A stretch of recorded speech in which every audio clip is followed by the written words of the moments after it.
तो क्या कभी हमने ये सोचा है कि प्राचीन भारत की ये जो महान कथाएं हैं, हमारे महाकाव्य, क्या ये सच में सिर्फ जादुई या पौराणिक कहानियां हैं, या फिर ये हमारी अपनी चेतना, हमारी आत्मा तक पहुंचने के बहुत ही गहरे और सटीक नक्शे हैं?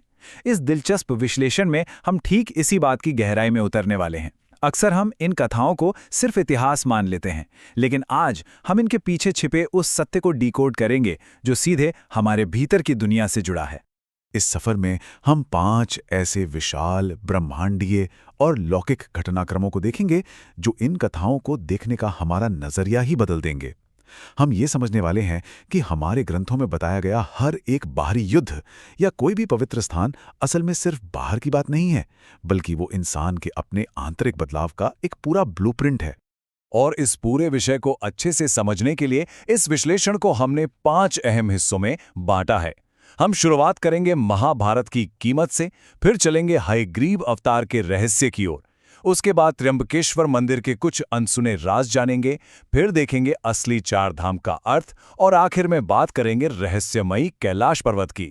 तो चलिए पहले हिस्से से शुरू करते हैं, महाभारत की कीमत, यानी वो बाहरी युद्ध, कुरुक्षेत्र का वो 18 दिनों का भयंकर संग्राम, जो सिर्फ एक सिंहासन की लड़ाई नहीं थी, बल्कि इंसान के भीतर पल रहे लालच और अहंकार का सबसे बड़ा जीता जागता सबूत था।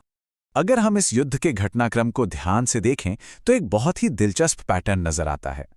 10वें दिन भीष्म पितामह का बाणों की शैया पर गिरना, फिर 13वें दिन अभिमन्यु की मृत्यु, जहां सारे नियम बुरी तरह टूटते हैं, और अंततः 18वें दिन दुर्योधन की हार।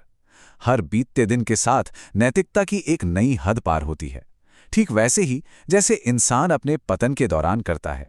और यहां सबसे गहरी बात क्या निकल कर आती है, यही कि लाखों लोगों की जान जाने के बाद जब अंततः पांडवों को जीत मिली, तो वो जीत भी असल में एक बहुत बड़ी हार ही थी। अहंकार की इतनी भारी कीमत चुकानी पड़ी कि वो अंतिम विजय अंदर से बिल्कुल खोखली थी। ये सीधे सीधे हमारे मन के उस अनियंत्रित संघर्ष को दिखाता है, जहां इंसान बाहर से सब कुछ जीतकर भी भीतर से पूरी तरह हार जाता है। अब कुरुक्षेत्र के इस धरती वाले युद्ध से थोड़ा आगे बढ़ते हैं और आते हैं दूसरे हिस्से पर, हयग्रीव अवतार का रहस्य, यानी एक ब्रह्मांडीय शून्यता। ये एक ऐसा चौंकाने वाला किस्सा है जहां खुद ब्रह्मांड के रचयिता भगवान विष्णु अपना सर खो देते हैं। जरा सोचिए, ऐसा कैसे हो सकता है? देखिए, घटनाओं की ये चेन कितनी कमाल की है। एक हयग्रीव नाम का असुर भेदों को चुरा लेता है और उसे वरदान है कि उसे सिर्फ कोई घोड़े के सिर वाला ही मार सकता है। उधर भगवान विष्णु योग निद्रा में है। तभी एक छोटी सी दीमक उनके धनुष की डोरी काट देती है। डोरी टूटती है और एक झटके से विष्णु जी का सिर कट जाता है, और बस इसी से एक नए घोड़े के सिर वाले अवतार के जन्म लेने का पूरा रास्ता साफ हो जाता है। अब जो चीज ऊपर से देखने में एक बहुत बड़ी और भयानक दुर्घटना लग रही थी, वो असल में योग निद्रा की एक बेहद सदी हुई सुनियोजित अवस्था थी। यह हमें क्या सिखाता है?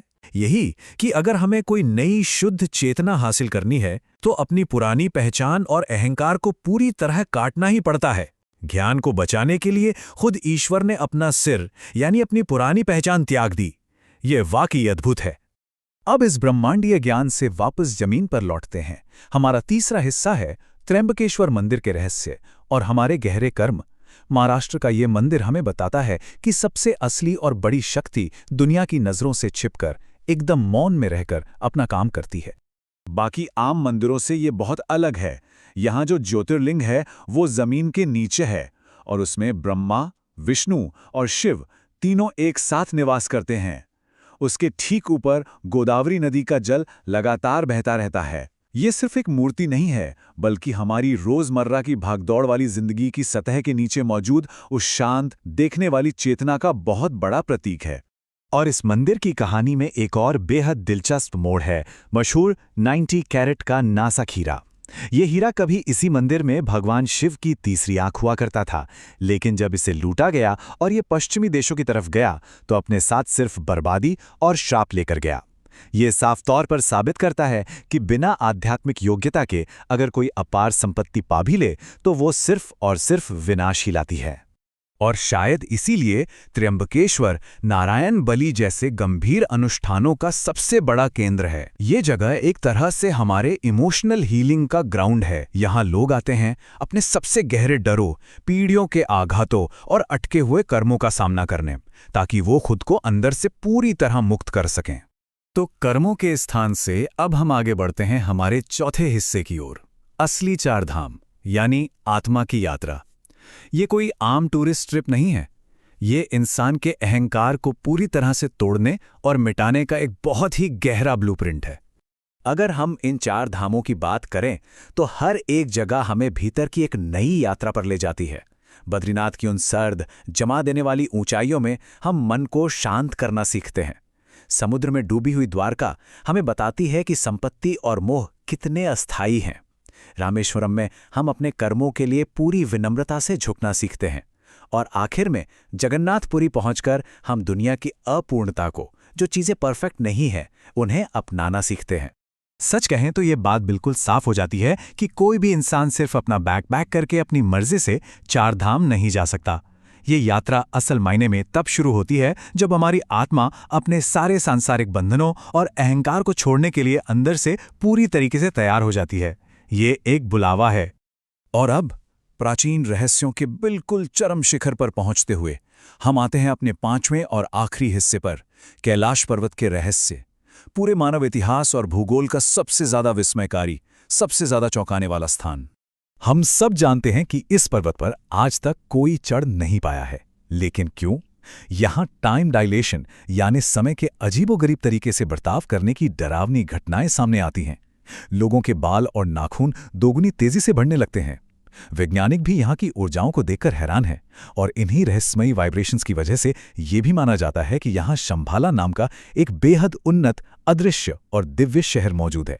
एक और हैरान करने वाली बात देखिए, इस पर्वत के ठीक पास दो बिल्कुल अलग तरह की झीलें हैं। एक तरफ है एकदम गोल, मीठे पानी वाली और जीवन देने वाली मानसरोवर झील, और दूसरी तरफ कठोर, आधे चांद के आकार वाली निर्जीव राक्षस ताल। ये दोनों झीलें एक साथ मिलकर इस ब्रह्मांड की ईश्वरीय और आसुरी ऊर्जाओं के बीच के परमानेंट बैलेंस को कितने सटीक तरीके से दिखाती हैं। अगर हम थोड़ी देर के लिए विज्ञान को किनारे भी रखते हैं, तो भी कैलाश पर्वत एक्सिस मुंडी के रूप में खड़ा है।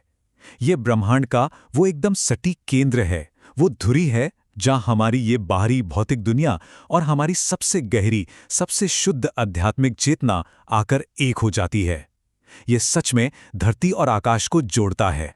तो प्राचीन ग्रंथों और रहस्यों की इस अद्भुत यात्रा के अंत में ये बहुत जरूरी हो जाता है कि हम सब एक बार खुद के भीतर झांकें और ये सवाल पूछें कि अगर सबसे बड़ा कुरुक्षेत्र, सबसे बड़ा युद्ध का मैदान हमारे अपने भीतर ही है, तो आज इस वक्त हमारे मन में वो कौन सा युद्ध है जो अभी भी अनसुलझा है? सोचिएगा जरूर।